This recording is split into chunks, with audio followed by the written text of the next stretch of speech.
ఒకరోజు ఒక wife and husband ఏదో మాట్లాడుకుంటూ సడన్గా ఒక విషయం మీద ఆర్గ్యుమెంట్ చేసుకోవటం మొదలుపెట్టారు. భార్య: మా ఆడవాళ్లకు ఉన్నంత ఓర్పు మీ మగవాళ్ళకి ఎప్పటికీ ఉండదు. భర్త: అదేం కాదు, మాకు ఓపిక చాలా ఎక్కువే, మీకే కాదు.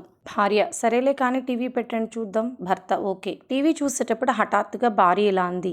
భార్య: అదిగో ఇప్పుడే ప్రూవ్ అయిపోయింది మీకు ఓపిక తక్కువ అని. భర్త: హే, ఏమైంది నీకు సడన్గా? అయినా నీకు ఎలా ప్రూవ్ అయింది ఇప్పుడు? భార్య: సింపుల్, మనం టీవీ పెట్టిన ఈ కొంచెం సేపట్లోనే యాడ్ వచ్చిందని, సాంగ్ వచ్చిందని ఓపిక్గా వెయిట్ చేయలేక ఎన్ని ఛానల్స్ మార్చారో. జస్ట్ టీవీ విషయంలోనే ఇలా ఉంటే మిగతా విషయాల్లో మీకు ఓపిక ఉంది అని ఎలా అనుకుంటాను? అంటే మీకు ఓపిక లేనట్లేగా. భర్త: అమ్మో, అందుక టీవీ పెట్టమన్నావు? మాకు ఓపిక ఎక్కువ అనగానే ఆర్గ్యుమెంట్ ఆపేసి టీవీ పెట్టమన్నావేంటప్పా అనుకున్నాను. ఇదా కారణం? మీ ఆడవాళ్లతో గెలవటం అంత ఈజీ కాదుగా, అందులోనూ భార్యతో. భార్యలా మజాక. అబ్బా, ఏమి చెప్తిరి